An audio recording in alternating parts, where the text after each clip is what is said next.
All right, this is going to be a fun one because Dr. Jenny actually knows these restaurants and probably the owners and the dishwasher and everybody. I just wish I did. Hello to another fabulous episode of Circee Health Pod. Today we are excited to talk more about food, which is okay. Really, it's just me that's excited, and we wanted to share with you in the last 2 years some of the vegan establishments that have popped up, and vegan fully and vegan friendly, and some that you may not think are vegan friendly but actually are. We've both been pleasantly surprised at the growth of the plant-based cuisine in India and particularly in Mumbai since we live here. So we wanted to share some of our findings with you guys. Yeah, so call it top restaurants for vegans in Mumbai. How's that? Sounds good to me. Okay. All right. This is going to be a fun one because it's kind of extemporaneously done because Dr. Jenny actually knows these restaurants and probably their managers and owners and the dishwasher and everybody. I just wish I did. Let's start with, well, before we start, I think I should mention that Chef Michael and I did an episode a few months ago about eating healthy in a restaurant. If you have not listened to it, I would highly recommend listening to it because Chef Michael gives such insight as to, what is being cooked and what should you try to eat there and what you should not. Because, he's a chef. I mean, he lives and breathes food and kitchen. I would recommend that you listen to this and then after that come back here and listen to our banter about various restaurants that we have eaten at, or maybe Dr. Jenny has eaten by herself with other friends or something. So I'm not sure. But let's, first of all, what I wanted to do was I just wanted to kind of like subdivide this into 3 categories. One is restaurants that are fully vegan or fully plant-based. Second are the ones where part of the menu is vegan. Clearly labeled as vegan. And third is where it's not clearly labeled as vegan, but we just customize it or look at the ingredients and this is vegan. Yeah, we could label that as accidentally vegan, perhaps. Yeah, but so there are 4 categories then. Accidentally vegan, and then there is one where we modify it and say and I think in the previous episode we've already mentioned how we tell the restaurants about how we ask them to modify it. Yeah. We basically say, I'm allergic to cream or dahi or something like that. Butter. Or butter, and then they skip it. So okay, let's start. Well, wait, before we start. Oh no. Okay. Let me remind you all that our goal is to educate you and empower you in these podcasts. We want to make sure that you can prevent and or bid farewell to your chronic health issues permanently. I'm Dr. Jenny, and Ajoy is right here. Yep. I'm a double-boarded doctor. You're a multi-boarded medical researcher. Yes. So hopefully, we can talk some, with some experience and authority on some subjects. But this is not the subject that we are experts in. However, we know how to eat. We'd like to consider that we're experts in eating. Yes. Yes.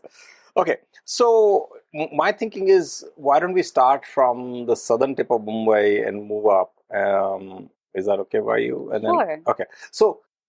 And there also, what I would like to do, which, I'm not sure whether it's perfectly okay by you, I've not really discussed this too much, is I feel that there are 2 types of food being served in these plant-based, dishes that you're talking about. One is what I call real vegan food, meaning that, right from the get-go, they had made it a vegan food and that they're thinking about health and, trying to be healthy and yet delicious. And second is probably your favorite category, which I think is, no, I'm sorry, but let me just tell you what that category is in my mind. It is vegan junk food. I just have to say it. Well, what can I say? Sorry. We've already kind of established or said it again and again that vegan does not automatically mean very healthy, nor does vegan mean expensive. Right? Exactly. So let's start from, should we tackle the healthy ones first? I don't want to call it healthy, but I would now.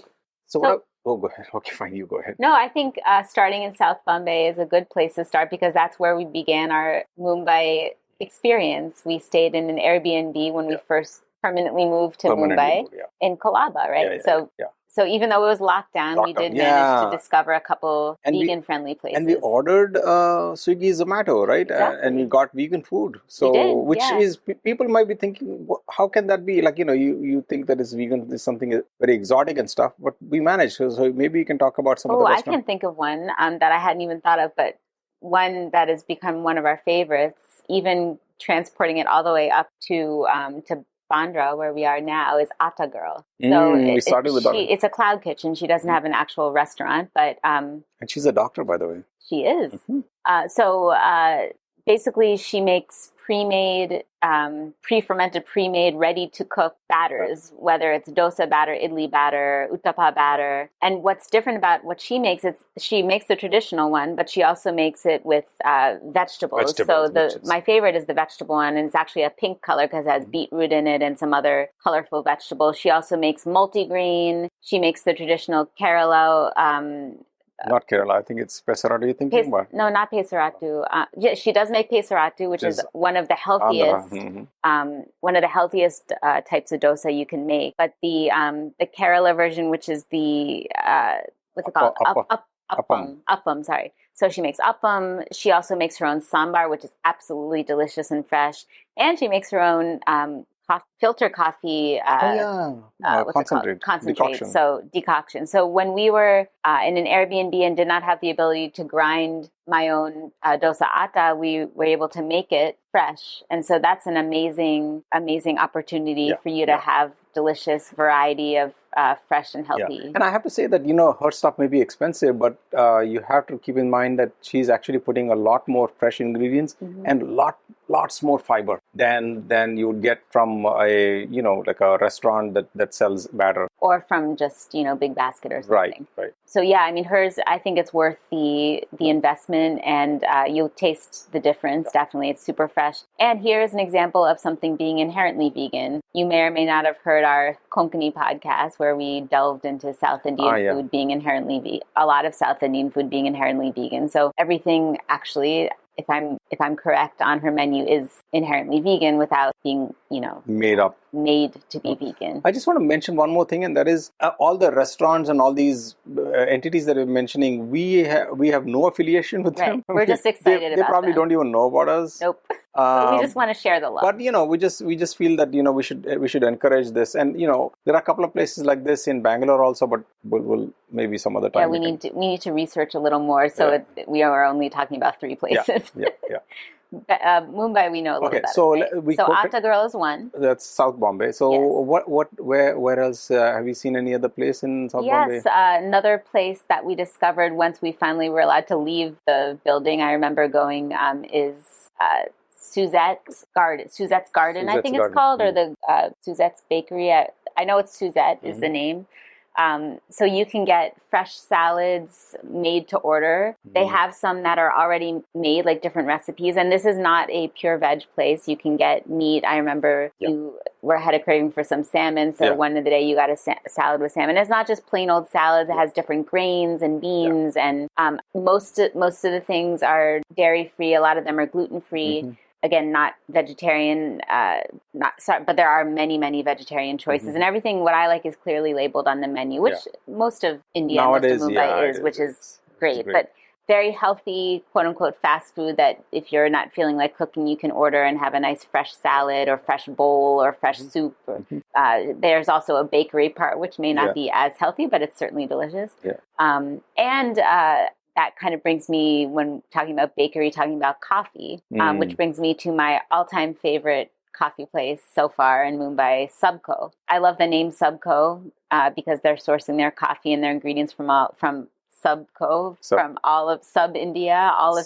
Yeah, subcontinent. Subcontinent, Subcontinent is one, and then Subco means for everybody. For everyone, right. So delicious, fresh, flavorful coffee. It becomes plant-based and fasting-friendly when it is black, of course. But Subco has, thankfully, like many of the coffee places in Mumbai now, has plant-based milk options. So almond milk, soy milk, oat milk. So that's not, if you're dairy-free, not vegan, but only dairy-free or lactose intolerant, you can certainly go to Subco and find many options. And I think that was my first coffee love and has remained my number one coffee love in Mumbai. Good. I mean, I guess it's a good thing. I'm not such a connoisseur of coffee, but I do like their coffees. And then what about is it for the down or for the eastwards? If you go towards Khala Ghoda and all, there's like another. So, yes, we found that later on, this restaurant, actually, because it opened later on after we moved here.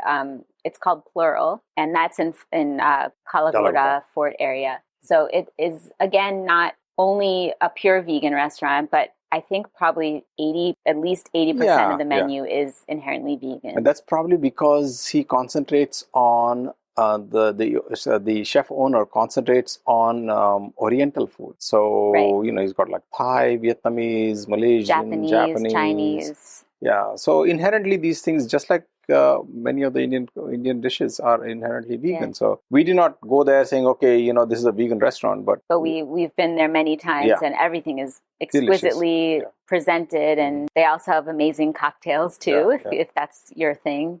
But a lot of the items on the menu are also fermented, which is sometimes difficult to find outside of the, idli, dosa, correct. That sort of thing. So you can get some interesting fermented dishes as well, including like tempeh and fermented beans. Right. Yeah. So something new to try, and hopefully you'll like it because it's super good for you. So Plural for a special occasion is a great place to go in South Bombay, and super healthy and delicious. Yeah.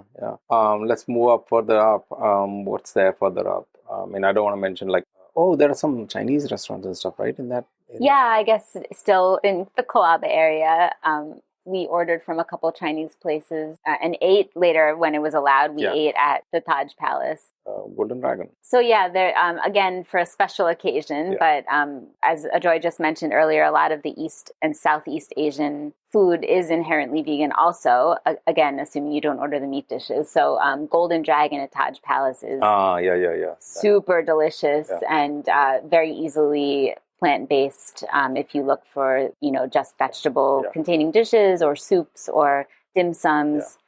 Those are super delicious. So, and I just want to interject and talk about the medical part just for 30 seconds. All right. You might be wondering, why are we like so hell-bent on this vegan thing and think about whole food plant-based? You will start noticing, if you eat this regularly, that your inflammation level is going to go down, and you will definitely start seeing things like aches and pains disappear. And I've mentioned this multiple times that when I was 40, I used to have joint pains and stuff like that. I don't have any of that. Nothing. And it's not just joint pain, it's inflammation in your skin, acne and oil. Diabetes is also inflammation. Right.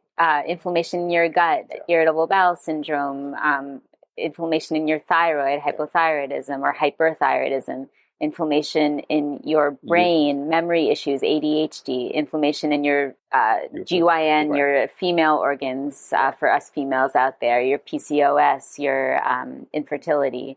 Believe it or not, all of these things medical science has proved can be solved mostly with a plant-based diet. Okay, continuing on. So you finished Taj. So I think we've done... What about that area that's going down towards Churchgate? Yeah, it's not Churchgate, actually. It's Marine Drive. But Pho is another Chinese, more like a, mostly Chinese, but has some Pan-Asian flavors too.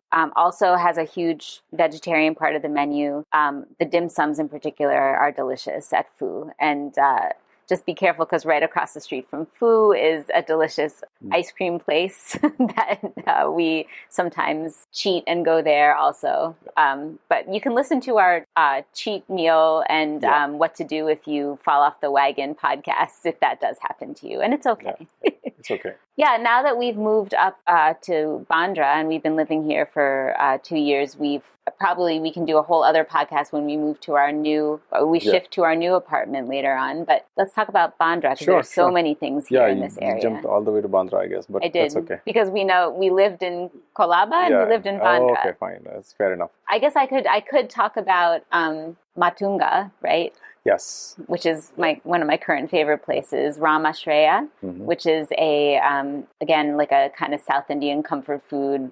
Reminds me very much of like being transported back to Bangalore. So you can get Konkani Udupi dishes like dosa and idli, but you can also get more like Karnataka, buns.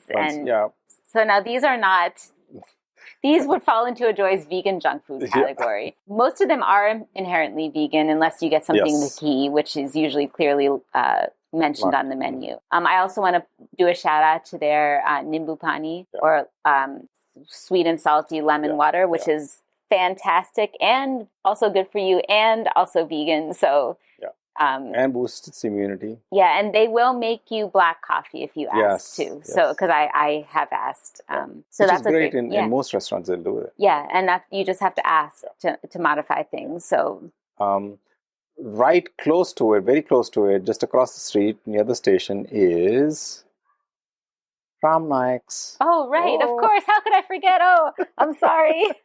Well, you have a special. I've only been there twice, actually, even though I love it very much. So maybe you should talk about Ram Naik. Well, I mean, I was introduced to Ram Naik when I was in college. I used to, I won't mention how long ago, but it was a a couple of years ago. Yes, last year. I used to take a little coupon and get my meals for like $3. What kind of restaurant is Ram Naik? Oh, yes. Okay, maybe I should mention that. It's basically typical Konkani food. I mean, if you want absolutely authentic Konkani food, stand in line for about 7.5 hours or 7.5 years and get that food, and you will thank me later. But not everyone has to wait 7.5 hours. Yeah, I'm just joking. Like, so don't go there during peak hours, because peak hours the line is literally down the stairs and out of the door. But it's worth it. It's on the first floor. First floor, right? Yeah, yes. First floor. So, you'll get typical Konkani food. And they do home delivery. So if you don't want to wait, you can get it at home. But the experience of eating there is delicious. Something else. Yeah. Yes. Okay. So moving on, we want to come to Bandra. And just a plug for one of our more recent podcast episodes about Konkani food. I think I mentioned it earlier, but if you want to know more about Konkani food and why it's most of it is inherently plant-based, then please listen to that podcast. Yeah. We really hope you enjoyed our conversation. Can you think about one thing or an idea that you can start to introduce into your own life that will help make your life healthier and less stressful? If you enjoyed today's episode, we'd really appreciate it if you can take a few seconds to share the podcast with your friends and family. Thank you so much for listening. And always remember, your health is literally in your own hands. Making lifestyle changes is not an easy task, but we promise you will be aptly rewarded with a long, healthy, and disease-free life.